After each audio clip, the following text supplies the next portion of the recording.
احمق لوگ کہیں گے کہ مسلمان جس قبلے پر پہلے سے چلے آتے تھے اب اس سے کیوں منہ پھیر بیٹھے؟ تم کہہ دو کہ مشرق اور مغرب سب اللہ ہی کا ہے،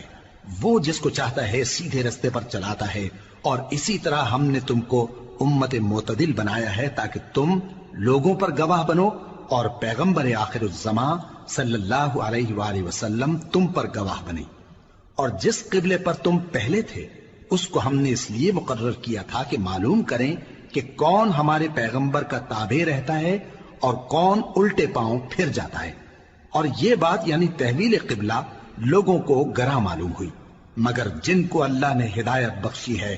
وہ اسے گراں نہیں سمجھتے، اور اللہ ایسا نہیں کہ تمہارے ایمان کو یوں ہی ضائع کر دے۔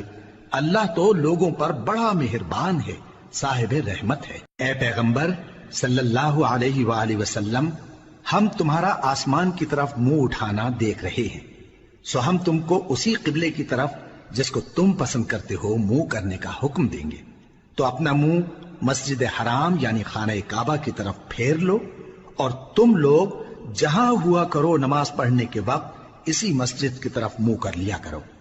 اور جن لوگوں کو کتاب دی گئی ہے وہ خوب جانتے ہیں کہ یہ نیا قبلہ ان کے پروردگار کی طرف سے حق ہے،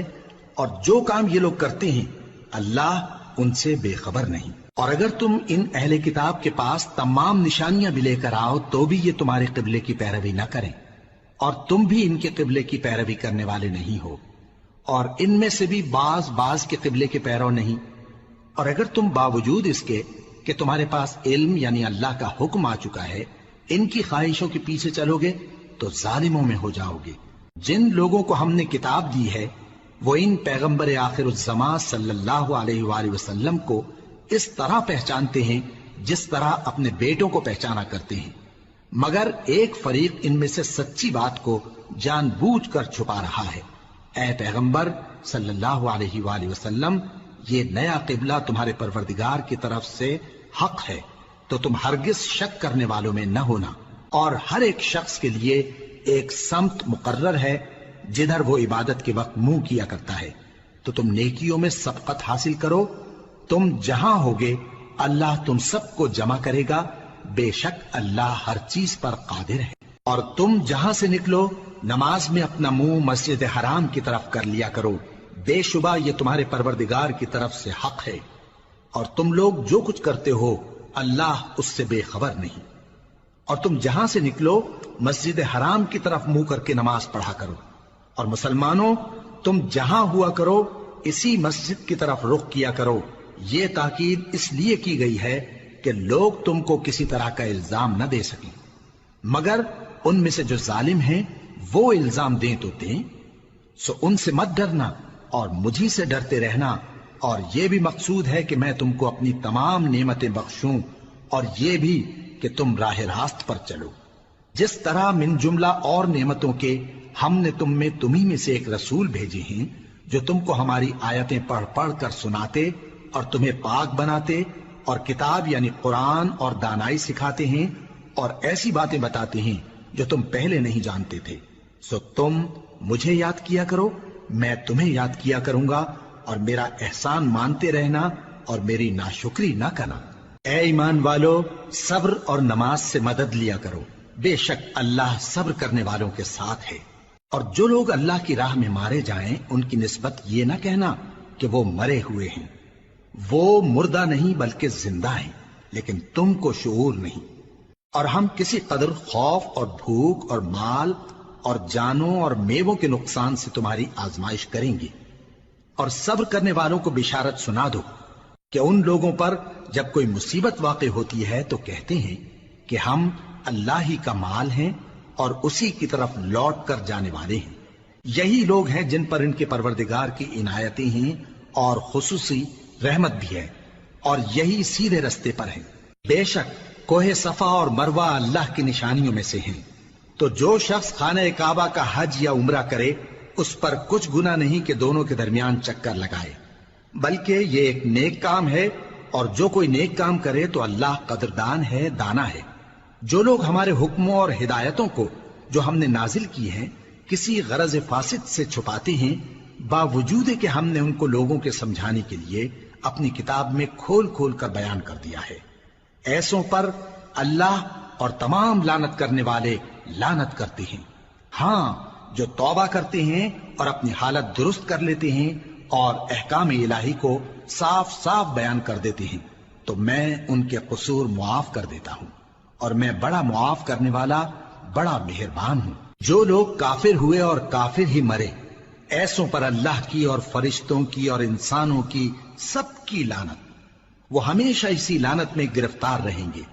ان سے نہ تو عذاب ہلکا ہی کیا جائے گا اور نہ انہیں کچھ مہلت ملے گی۔ اور لوگوں، تمہارا معبود ایک ہی معبود ہے، اس بڑے مہربان اور رحم والے کے سوا کوئی عبادت کے لائق نہیں۔ بے شک آسمانوں اور زمین کے پیدا کرنے میں اور رات اور دن کے ایک دوسرے کے پیچھے آنے جانے میں اور کشتیوں اور جہازوں میں جو سمندر میں لوگوں کے فائدے کے لیے رواں ہیں، اور میں جس کو اللہ آسمان سے برساتا اور اس سے زمین کو اس کے مردہ ہو جانے کے بعد زندہ یعنی خشک ہو جانے کے بعد سرسبز کر دیتا ہے، اور زمین پر ہر قسم کے جانور پھیلانے میں اور ہواؤں کے چلانے میں اور بادلوں میں جو آسمان اور زمین کے درمیان گھرے رہتے ہیں، عقل مندوں کے لیے اللہ کی قدرت کی نشانیاں ہیں۔ اور بعض لوگ ایسے ہیں جو غیر اللہ کو اللہ کا شریک بناتے اور ان سے اللہ کی سی محبت کرتے ہیں، لیکن جو ایمان والے ہیں وہ تو اللہ ہی کے سب سے زیادہ دوست دار ہیں۔ اور اے کاش ظالم لوگ جو بات عذاب کے وقت دیکھیں گے اب دیکھ لیتے کہ سب طرح کی طاقت اللہ ہی کو ہے، اور یہ کہ اللہ سخت عذاب کرنے والا ہے۔ اس دن کفر کے پیشوا اپنے پیروں سے بیزاری ظاہر کریں گے اور دونوں عذاب الہی دیکھ لیں گے اور ان کے آپس کے تعلقات منقطع ہو جائیں گے۔ یہ حال دیکھ کر پیروی کرنے والے حسرت سے کہیں گے کہ اے کاش ہمیں پھر دنیا میں جانا نصیب ہو، تاکہ جس طرح یہ ہم سے بیزار ہو رہے ہیں اسی طرح ہم بھی ان سے بیزار ہوں۔ اس طرح اللہ ان کے اعمال حسرت بنا کر دکھائے گا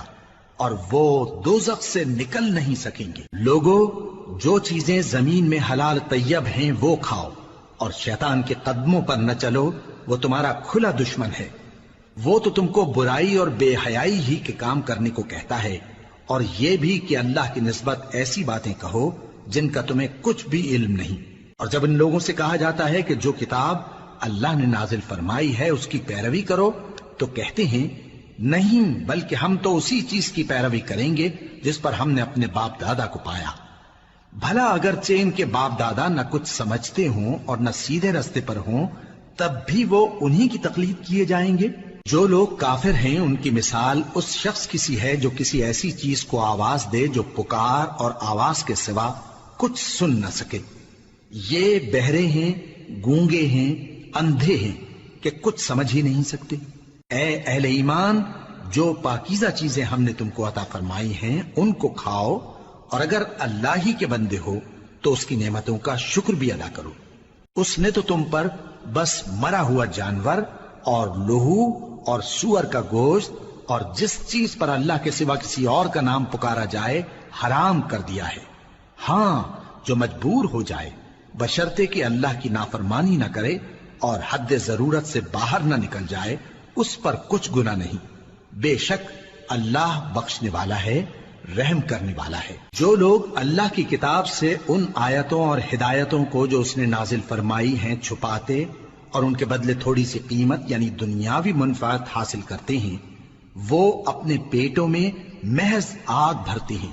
ایسے لوگوں سے اللہ قیامت کے دن نہ کلام کرے گا اور نہ ان کو گناہوں سے پاک کرے گا، اور ان کے لیے دکھ دینے والا عذاب ہے۔ یہ وہ لوگ ہیں جنہوں نے ہدایت چھوڑ کر گمراہی اور بخشش چھوڑ کر عذاب خرید لیا۔ یہ آتش جہنم کی کیسی برداشت کرنے والے ہیں۔ یہ اس لیے کہ اللہ نے کتاب سچائی کے ساتھ نازل فرمائی، اور جن لوگوں نے اس کتاب میں اختلاف کیا وہ ضد میں آ کر نیکی سے دور ہو گئے ہیں۔ نیکی یہی نہیں کہ تم مشرق و مغرب کو قبلہ سمجھ کر ان کی طرف منہ کر لو، بلکہ نیکی یہ ہے کہ لوگ اللہ پر اور روز آخر پر اور فرشتوں پر اور اللہ کی کتاب پر اور پیغمبروں پر ایمان لائیں، اور مال باوجود عزیز رکھنے کے رشتہ داروں اور یتیموں اور محتاجوں اور مسافروں اور مانگنے والوں کو دیں، اور گردنوں کے چھڑانے میں خرچ کریں، اور نماز پڑھیں اور زکات دیں، اور جب عہد کر لیں تو اس کو پورا کریں، اور سختی اور تکلیف میں اور جنگ کے وقت ثابت قدم رہیں۔ یہی لوگ ہیں جو ایمان میں سچے ہیں، اور یہی ہیں جو اللہ سے ڈرنے والے ہیں۔ مومنوں، تم کو مقتولوں کے بارے میں قصاص یعنی خون کے بدلے خون کا حکم دیا جاتا ہے، اس طرح پر کہ آزاد کے بدلے آزاد مارا جائے، اور غلام کے بدلے غلام، اور عورت کے بدلے عورت۔ اور اگر قاتل کو اس کے مقتول بھائی کے قصاص میں سے کچھ معاف کر دیا جائے تو وارث مقتول کو پسندیدہ طریق سے قرارداد کی پیروی یعنی مطالبہ خون بہا کرنا اور قاتل کو خوشخوئی کے ساتھ ادا کرنا چاہیے۔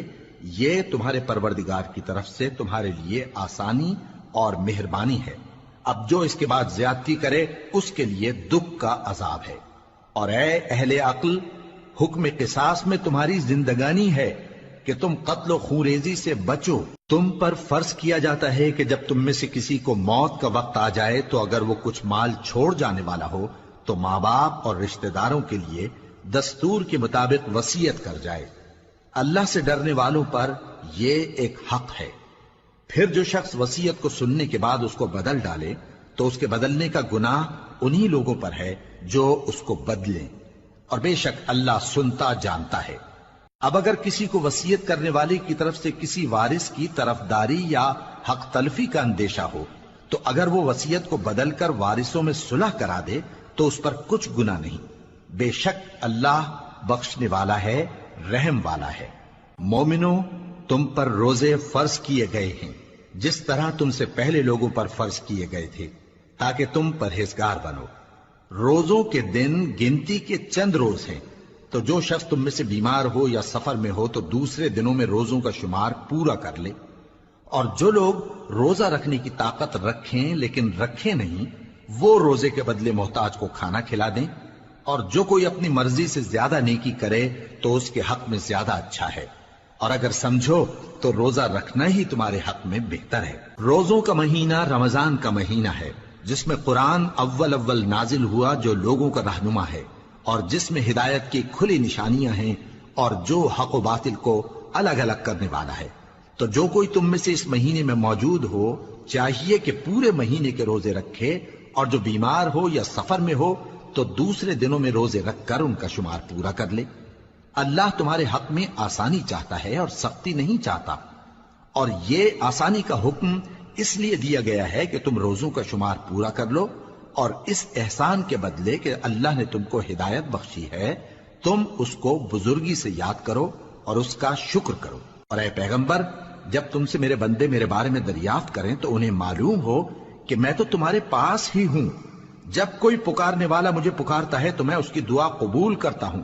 تو ان کو چاہیے کہ میرے حکموں کو مانیں اور مجھ پر ایمان رکھیں تاکہ نیک رستہ پائیں۔ روزوں کی راتوں میں تمہارے لیے اپنی عورتوں کے پاس جانا جائز کر دیا گیا ہے، وہ تمہاری پوشاک ہیں اور تم ان کی پوشاک ہو۔ اللہ کو معلوم ہے کہ تم ان کے پاس جانے سے اپنے حق میں خیانت کرتے تھے، سو اس نے تم پر مہربانی کی اور تمہاری حرکات سے درگزر فرمائی، تو اب تم کو اختیار ہے کہ ان سے مباشرت کرو۔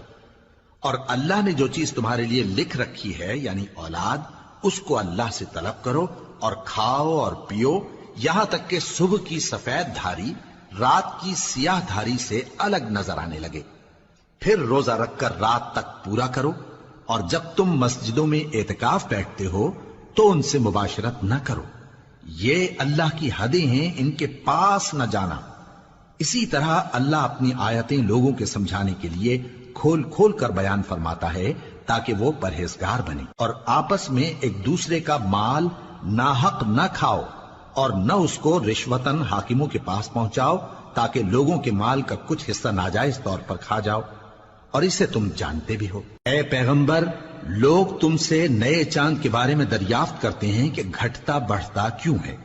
کہہ دو کہ وہ لوگوں کے کاموں کی میعادیں اور حج کے وقت معلوم ہونے کا ذریعہ ہے، اور نیکی اس بات میں نہیں کہ احرام کی حالت میں گھروں میں ان کے پچھواڑے کی طرف سے آؤ، بلکہ نیکوکار وہ ہے جو پرہیزگار ہو، اور گھروں میں ان کے دروازوں سے آیا کرو، اور اللہ سے ڈرتے رہو تاکہ کامیاب ہو جاؤ۔ اور جو لوگ تم سے لڑتے ہیں تم بھی اللہ کی راہ میں ان سے لڑو، مگر زیادتی نہ کرنا، کہ اللہ زیادتی کرنے والوں کو دوست نہیں رکھتا، اور ان کو جہاں پاؤ قتل کر دو، اور جہاں سے انہوں نے تم کو نکالا ہے یعنی مکے سے،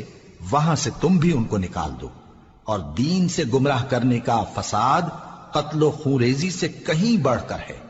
اور جب تک وہ تم سے مسجد حرام یعنی خانہ کعبہ کے پاس نہ لڑیں، تم بھی وہاں ان سے نہ لڑنا۔ ہاں اگر وہ تم سے لڑیں تو تم ان کو قتل کر ڈالو، کافروں کی یہی سزا ہے۔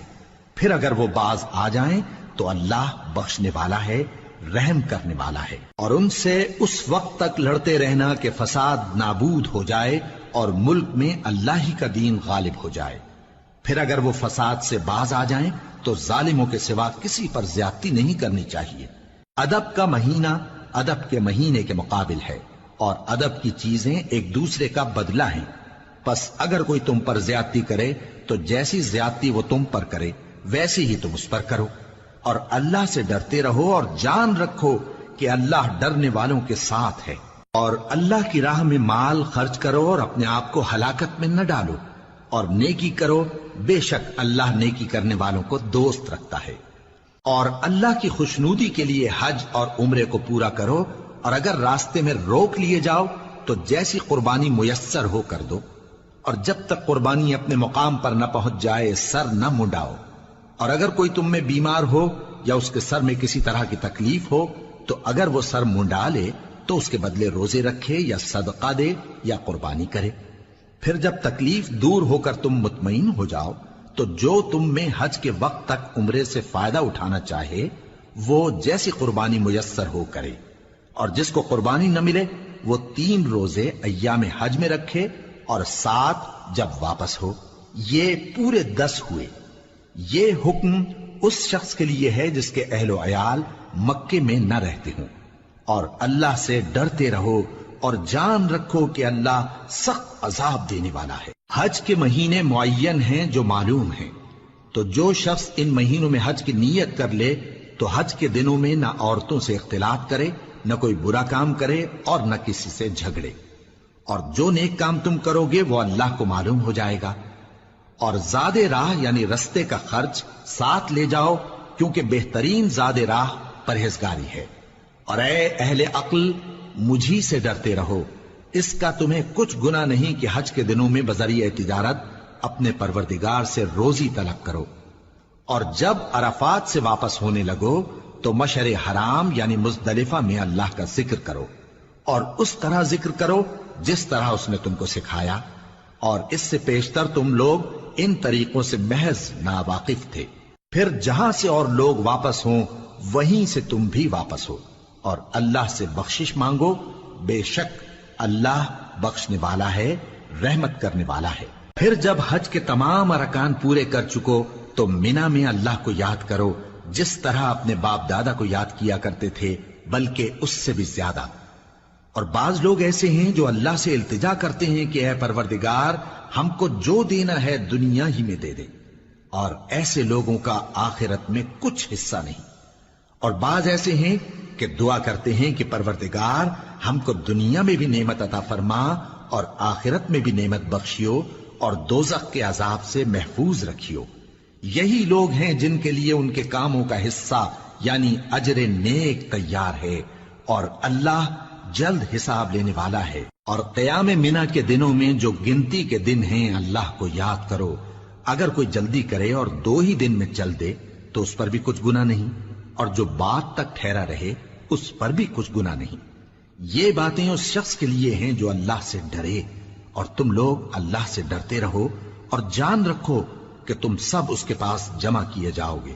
اور کوئی شخص تو ایسا ہے جس کی گفتگو دنیا کی زندگی میں تم کو دلکش معلوم ہوتی ہے، اور وہ اپنے معافی ضمیر پر یعنی اس بات پر جو اس کے دل میں ہے اللہ کو گواہ بناتا ہے، حالانکہ وہ سخت جھگڑالو ہے۔ اور جب پیٹ پھیر کر چلا جاتا ہے تو زمین میں دوڑتا پھرتا ہے تاکہ اس میں فتنہ انگیزی کرے اور کھیتی کو برباد اور انسانوں اور حیوانوں کی نسل کو نابود کر دے، اور اللہ فتنہ انگیزی کو پسند نہیں کرتا۔ اور جب اس سے کہا جاتا ہے کہ اللہ سے خوف کر تو غرور اس کو گناہ میں پھنسا دیتا ہے، سو اس کو جہنم کافی ہے اور وہ بہت برا ٹھکانہ ہے۔ اور کوئی شخص ایسا ہے کہ اللہ کی خوشنودی حاصل کرنے کے لیے اپنی جان بیچ ڈالتا ہے، اور اللہ بندوں پر بہت مہربان ہے۔ مومنو، اسلام میں پورے پورے داخل ہو جاؤ اور شیطان کے پیچھے نہ چلو، وہ تو تمہارا کھلا دشمن ہے۔ پھر اگر تم احکام روشن پہنچ جانے کے بعد لڑکھڑا جاؤ تو جان رکھو کہ اللہ غالب ہے، حکمت والا ہے۔ کیا یہ لوگ اسی بات کے منتظر ہیں کہ ان پر اللہ کا عذاب بادل کے سائبانوں میں نازل ہو اور فرشتے بھی اتر آئیں اور کام تمام کر دیا جائے؟ اور سب کاموں کا رجوع اللہ ہی کی طرف ہے۔ اے پیغمبر، بنی اسرائیل سے پوچھو کہ ہم نے ان کو کتنی کھلی نشانیاں دیں، اور جو شخص اللہ کی نعمت کو اپنے پاس آنے کے بعد بدل دے تو اللہ سخت عذاب کرنے والا ہے۔ اور جو کافر ہیں ان کے لیے دنیا کی زندگی خوشنما کر دی گئی ہے اور وہ مومنوں سے تمسخر کرتی ہیں، لیکن جو پرہیزگار ہیں وہ قیامت کے دن ان سے اوپر ہوں گے، اور اللہ جس کو چاہتا ہے بے حساب رزق دیتا ہے۔ پہلے تو سب لوگوں کا ایک ہی مذہب تھا، لیکن وہ آپس میں اختلاف کرنے لگے تو اللہ نے ان کی طرف بشارت دینے والے اور ڈر سنانے والے پیغمبر بھیجے اور ان پر سچائی کے ساتھ کتابیں نازل کی، تاکہ جن امور میں لوگ اختلاف کرتے تھے ان کا ان میں فیصلہ کر دے۔ اور اس میں اختلاف بھی انہی لوگوں نے کیا جن کو کتاب دی گئی تھی، باوجود کہ ان کے پاس کھلے ہوئے احکام آ چکے تھے، اور یہ اختلاف انہوں نے صرف آپس کی ضد سے کیا۔ تو جس امر حق میں وہ اختلاف کرتے تھے اللہ نے اپنی مہربانی سے مومنوں کو اس کی راہ دکھا دی، اور اللہ جس کو چاہتا ہے سیدھا رستہ دکھا دیتا ہے۔ کیا تم یہ خیال کرتے ہو کہ یوں ہی بہشت میں داخل ہو جاؤ گے، اور ابھی تم کو پہلے لوگوں کی سی مشکلیں تو پیش آئی ہی نہیں؟ ان کو بڑی بڑی سختیاں اور تکلیفیں پہنچیں اور وہ صعوبتوں میں ہلا ہلا دیے گئے، یہاں تک کہ پیغمبر اور مومن لوگ جو ان کے ساتھ تھے سب پکار اٹھے کہ کب اللہ کی مدد آئے گی۔ دیکھو اللہ کی مدد ان قریب آیا چاہتی ہے۔ اے نبی، لوگ تم سے پوچھتے ہیں کہ اللہ کی راہ میں کس طرح کا مال خرچ کریں۔ کہہ دو کہ جو چاہو خرچ کرو، لیکن جو مال خرچ کرنا چاہو وہ درجہ بدرجہ اہل استحقاق یعنی ماں باپ کو اور قریب کے رشتہ داروں کو اور یتیموں کو اور محتاجوں کو اور مسافروں کو سب کو دو، اور جو بھلائی تم کرو گے اللہ اس کو جانتا ہے۔ مسلمانوں، تم پر اللہ کے رستے میں لڑنا فرض کر دیا گیا ہے، اور وہ تمہیں ناگوار تو ہوگا، مگر عجب نہیں کہ ایک چیز تم کو بری لگے اور وہ تمہارے حق میں بھلی ہو، اور عجب نہیں کہ ایک چیز تم کو بھلی لگے اور وہ تمہارے لیے مضر ہو، اور ان باتوں کو اللہ ہی بہتر جانتا ہے اور تم نہیں جانتے۔ اے پیغمبر، لوگ تم سے عزت والے مہینوں میں لڑائی کرنے کے بارے میں دریافت کرتے ہیں، کہہ دو کہ ان میں لڑنا بڑا گناہ ہے، اور اللہ کی راہ سے روکنا اور اس سے کفر کرنا اور مسجد حرام یعنی خانہ کعبہ میں جانے سے بند کرنا اور اہل مسجد کو اس میں سے نکال دینا جو یہ کفار کرتے ہیں، اللہ کے نزدیک اس سے بھی زیادہ گناہ ہے، اور فتنہ انگیزی خونریزی سے بھی بڑھ کر ہے۔ اور یہ لوگ ہمیشہ تم سے لڑتے رہیں گے، یہاں تک کہ اگر مقدور رکھیں تو تم کو تمہارے دین سے پھیر دیں، اور جو کوئی تم میں سے اپنے دین سے پھر کر کافر ہو جائے گا اور کافر ہی مرے گا تو ایسے لوگوں کے اعمال دنیا اور آخرت دونوں میں برباد ہو جائیں گے، اور یہی لوگ دوزخ میں جانے والے ہیں جس میں ہمیشہ رہیں گے۔ جو لوگ ایمان لائے اور اللہ کے لیے وطن چھوڑ گئے اور کفار سے جنگ کرتے رہے وہی اللہ کی رحمت کے امیدوار ہیں، اور اللہ بخشنے والا ہے، رحمت کرنے والا ہے۔ اے پیغمبر، لوگ تم سے شراب اور جوئے کا حکم دریافت کرتے ہیں، کہہ دو کہ ان میں گناہ بڑے ہیں اور لوگوں کے لیے کچھ فائدے بھی ہیں، مگر ان کے گناہ فائدوں سے کہیں زیادہ ہیں۔ اور یہ بھی تم سے پوچھتے ہیں کہ اللہ کی راہ میں کون سا مال خرچ کریں، کہہ دو کہ جو ضرورت سے زیادہ ہو۔ اس طرح اللہ تمہارے لیے اپنے احکام کھول کھول کر بیان فرماتا ہے تاکہ تم سوچو، یعنی دنیا اور آخرت کی باتوں میں غور کرو۔ اور تم سے یتیموں کے بارے میں بھی دریافت کرتے ہیں، کہہ دو کہ ان کی حالت کی اصلاح بہت اچھا کام ہے، اور اگر تم ان سے مل جل کر رہنا یعنی خرچ اکٹھا رکھنا چاہو تو وہ تمہارے بھائی ہیں، اور اللہ خوب جانتا ہے کہ خرابی کرنے والا کون ہے اور اصلاح کرنے والا کون۔ اور اگر اللہ چاہتا تو تم کو تکلیف میں ڈال دیتا، بے شک اللہ غالب ہے، حکمت والا ہے۔ اور مومنوں مشرک عورتوں سے جب تک وہ ایمان نہ لائیں نکاح نہ کرنا، کیونکہ مشرک عورت خواہ تم کو کیسی ہی بھلی لگے اس سے مومن لونڈی بہتر ہے، اور اسی طرح مشرک مرد جب تک ایمان نہ لائیں مومن عورتوں کو ان کی زوجیت میں نہ دینا، کیونکہ مشرک مرد سے خواہ وہ تم کو کیسا ہی بھلا لگے مومن غلام بہتر ہے۔ یہ مشرک لوگوں کو دوزخ کی طرف بلاتی ہیں، اور اللہ اپنی مہربانی سے بہشت اور بخشش کی طرف بلاتا ہے، اور اپنے حکم لوگوں سے کھول کھول کر بیان کرتا ہے تاکہ نصیحت حاصل کریں۔ اور تم سے حیض کے بارے میں دریافت کرتے ہیں، کہہ دو وہ تو نجاست ہے، سو ایام حیض میں عورتوں سے کنارہ کش رہو، اور جب تک وہ پاک نہ ہو جائیں ان سے مقاربت نہ کرو۔ ہاں جب وہ پاک ہو جائیں تو جس طریق سے اللہ نے تمہیں ارشاد فرمایا ہے ان کے پاس جاؤ،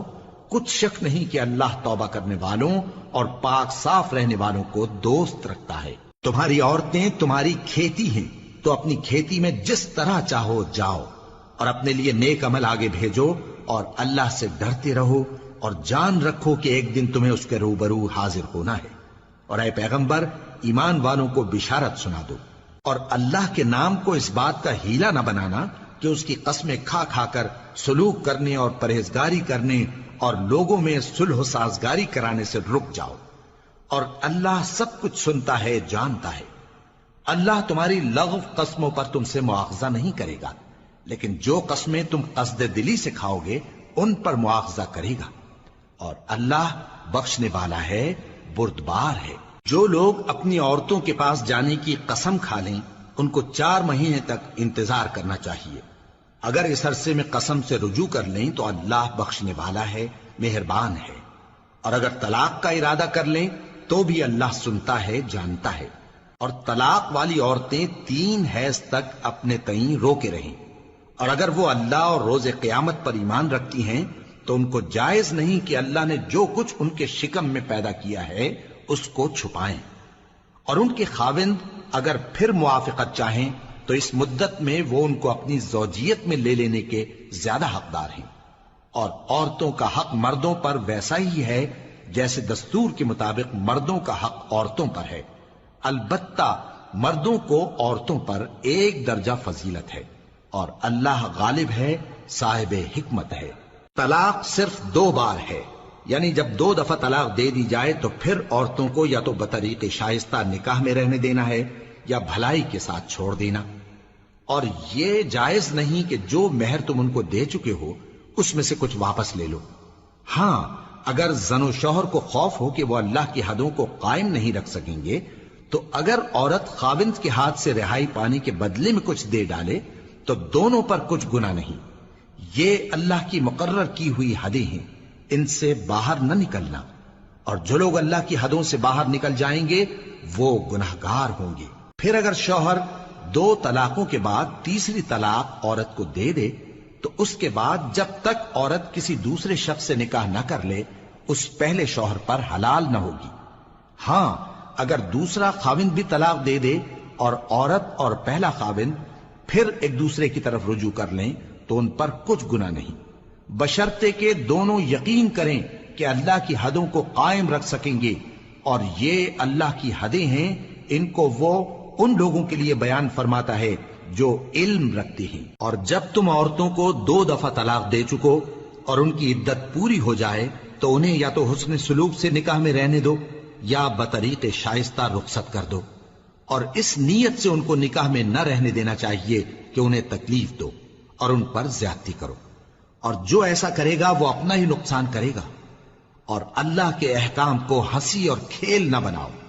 اور اللہ نے تم کو جو نعمتیں بخشی ہیں اور تم پر جو کتاب اور دانائی کی باتیں نازل کی ہیں جن سے وہ تمہیں نصیحت فرماتا ہے ان کو یاد کرو، اور اللہ سے ڈرتے رہو، اور جان رکھو کہ اللہ ہر چیز سے واقف ہے۔ اور جب تم عورتوں کو طلاق دے چکو اور ان کی عدت پوری ہو جائے تو ان کو اپنے شوہروں کے ساتھ جب وہ آپس میں جائز طور پر راضی ہو جائیں نکاح کرنے سے مت روکو۔ اس حکم سے اس شخص کو نصیحت کی جاتی ہے جو تم میں اللہ اور روز آخر پر یقین رکھتا ہے، یہ تمہارے لیے نہایت خوب اور بہت پاکیزگی کی بات ہے، اور اللہ جانتا ہے اور تم نہیں جانتے۔ اور مائیں اپنے بچوں کو پورے 2 سال دودھ پلائیں یہ حکم اس شخص کے لیے ہے جو پوری مدت تک دودھ پلوانا چاہے، اور دودھ پلانے والی ماؤں کا کھانا اور کپڑا دستور کے مطابق باپ کے ذمے ہوگا۔ کسی شخص کو اس کی طاقت سے زیادہ تکلیف نہیں دی جاتی، تو یاد رکھو کہ نہ تو ماں کو اس کے بچے کے سبب نقصان پہنچایا جائے اور نہ باپ کو اس کی اولاد کی وجہ سے نقصان پہنچایا جائے، اور اسی طرح نان و نفقہ بچے کے وارث کے ذمے ہے۔ اور اگر دونوں یعنی ماں باپ آپس کی رضامندی اور صلاح سے بچے کا دودھ چھڑانا چاہیں تو ان پر کچھ گناہ نہیں، اور اگر تم اپنی اولاد کو دودھ پلوانا چاہو تو تم پر کچھ گناہ نہیں، بشرطے کہ تم دودھ پلانے والیوں کو دستور کے مطابق ان کا حق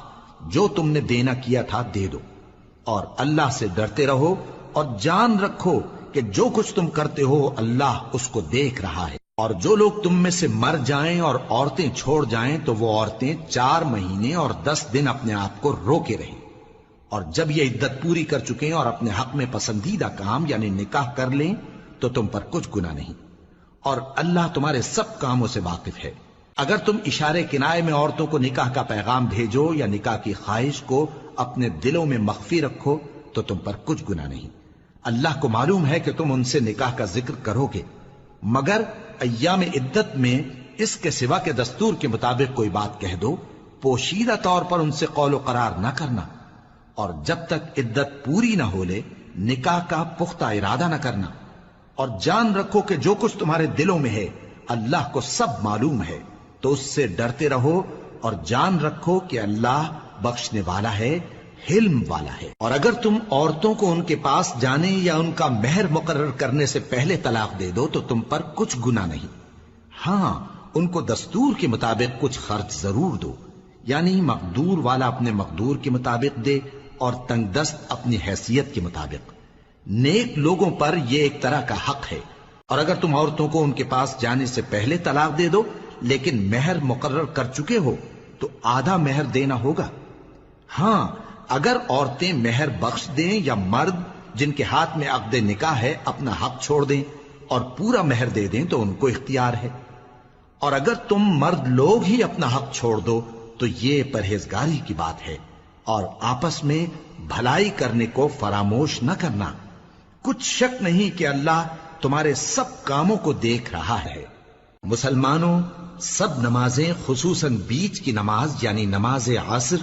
پورے اہتمام کے ساتھ ادا کرتے رہو اور اللہ کے آگے ادب سے کھڑے رہا کرو۔ پھر اگر تم خوف کی حالت میں ہو تو پیادے یا سوار جس حال میں ہو نماز پڑھ لو۔ پھر جب امن و اطمینان ہو جائے تو جس طریق سے اللہ نے تم کو سکھایا ہے جو تم پہلے نہیں جانتے تھے اللہ کو یاد کرو، اور جو لوگ تم میں سے مر جائیں اور عورتیں چھوڑ جائیں وہ اپنی عورتوں کے حق میں وصیت کر جائیں کہ ان کو 1 سال تک خرچ دیا جائے اور گھر سے نہ نکالی جائیں، ہاں اگر وہ خود گھر سے چلی جائیں اور اپنے حق میں پسندیدہ کام یعنی نکاح کر لیں تو تم پر کچھ گناہ نہیں، اور اللہ زبردست ہے، حکمت والا ہے۔ اور مطلقہ عورتوں کو بھی دستور کے مطابق نان و نفقہ دینا چاہیے، پرہیزگاروں پر یہ بھی حق ہے۔ اسی طرح اللہ اپنے احکام تمہارے لیے بیان فرماتا ہے تاکہ تم سمجھو۔ بھلا تم نے ان لوگوں کو نہیں دیکھا جو شمار میں ہزاروں ہی تھے اور موت کے ڈر سے اپنے گھروں سے نکل بھاگے تھے، تو اللہ نے ان کو حکم دیا کہ مر جاؤ، پھر ان کو زندہ بھی کر دیا۔ کچھ شک نہیں کہ اللہ لوگوں پر مہربانی رکھتا ہے، لیکن اکثر لوگ شکر نہیں کرتے۔ اور مسلمانوں، اللہ کی راہ میں جہاد کرو اور جان رکھو کہ اللہ سب کچھ سنتا ہے، سب کچھ جانتا ہے۔ کون ہے کہ اللہ کو قرض حسنہ دے کہ وہ اس کے بدلے اس کو کئی گنا زیادہ دے گا، اور اللہ ہی روزی کو تنگ کرتا اور وہی اسے کشادہ کرتا ہے، اور تم اسی کی طرف لوٹ کر جاؤ گے۔ بھلا تم نے بنی اسرائیل کی ایک جماعت کو نہیں دیکھا جس نے موسیٰ کے بعد اپنے پیغمبر سے کہا کہ آپ ہمارے لیے ایک بادشاہ مقرر کر دیں تاکہ ہم اللہ کی راہ میں جہاد کریں؟ پیغمبر نے کہا کہ اگر تم کو جہاد کا حکم دیا جائے تو ایسا تو نہیں کہ لڑنے سے پہلو تہی کرو۔ وہ کہنے لگے کہ ہم اللہ کی راہ میں کیوں نہ لڑیں گے جبکہ ہم وطن سے خارج اور بال بچوں سے جدا کر دیے گئے۔ پھر جب ان کو جہاد کا حکم دیا گیا تو چند اشخاص کے سوا سب پھر گئے، اور اللہ ظالموں سے خوب واقف ہے۔ اور پیغمبر نے ان سے یہ بھی کہا کہ اللہ نے تم پر طالوت کو بادشاہ مقرر فرمایا ہے وہ بولے کہ اسے ہم پر بادشاہی کا حق کیوں کر ہو سکتا ہے؟ اس سے بڑھ کر بادشاہی کے مستحق تو ہم ہیں، اور اس کے پاس تو بہت سی دولت بھی نہیں۔ پیغمبر نے کہا کہ اللہ نے اس کو تم پر فضیلت دی ہے اور بادشاہی کے لیے منتخب فرمایا ہے۔ اس نے اسے علم بھی بہت سا بخشا ہے اور تن و توش بھی بڑا عطا کیا ہے، اور اللہ کو اختیار ہے جسے چاہے بادشاہی بخشے، وہ بڑا کشائش والا ہے، دانا ہے۔ اور پیغمبر نے ان سے کہا کہ ان کی یعنی طالوت کی بادشاہی کی نشانی یہ ہے کہ تمہارے پاس وہ صندوق آئے گا جس کو فرشتے اٹھائے ہوئے ہوں گے، اس میں تمہارے پروردگار کی طرف سے تسلی بخشنے والی چیز ہوگی اور کچھ اور چیزیں بھی ہوں گی جو موسیٰ اور ہارون چھوڑ گئے تھے۔ اگر تم ایمان رکھتے ہو تو یہ تمہارے لیے ایک بڑی نشانی ہے۔ غرض جب طالوت فوجیں لے کر روانہ ہوا تو اس نے ان سے کہا کہ اللہ ایک نہر سے تمہاری آزمائش کرنے والا ہے، جو شخص اس میں سے پانی پی لے گا اس کی نسبت تصور کیا جائے گا کہ وہ میرا نہیں، اور جو نہ پیے گا وہ سمجھا جائے گا کہ میرا ہے۔ ہاں اگر کوئی ہاتھ سے چلو بھر پانی لے لے تو خیر۔ جب وہ لوگ نہر پر پہنچے تو چند آدمیوں کے سوا سب نے پانی پی لیا۔ پھر جب طالوت اور مومن لوگ جو اس کے ساتھ تھے نہر کے پار ہو گئے تو کہنے لگے کہ آج ہم میں جالوت اور اس کے لشکر سے مقابلہ کرنے کی طاقت نہیں۔ جو لوگ یقین رکھتے تھے کہ ان کو اللہ کے روبرو حاضر ہونا ہے، وہ کہنے لگے کہ بسا اوقات تھوڑی سی جماعت نے اللہ کے حکم سے بڑی جماعت پر فتح حاصل کی ہے، اور اللہ ثابت قدم رہنے والوں کے ساتھ ہے۔ اور جب وہ لوگ جالوت اور اس کے لشکر کے مقابل میں آئے تو اللہ سے دعا کی کہ اے پروردگار، ہم پر صبر کے دہانے کھول دے اور ہمیں لڑائی میں ثابت قدم رکھ اور لشکر کفار پر فتح یاب کر۔ تو طالوت کی فوج نے اللہ کے حکم سے ان کو شکست دے دی، اور داؤد نے جالوت کو قتل کر ڈالا، اور اللہ نے ان کو بادشاہی اور دانائی بخشی اور جو کچھ چاہا سکھایا۔ اور اگر اللہ لوگوں کو ایک دوسرے پر چڑھائی اور حملہ کرنے سے نہ ہٹاتا رہتا تو کرۂ ارض تباہ ہو جاتا، لیکن اللہ اہل عالم پر بڑا مہربان ہے۔ یہ اللہ کی آیتیں ہیں جو ہم تم کو سچائی کے ساتھ پڑھ کر سناتے ہیں، اور اے محمد صلی اللہ علیہ وآلہ وسلم، تم بلا شبہ پیغمبروں میں سے ہو۔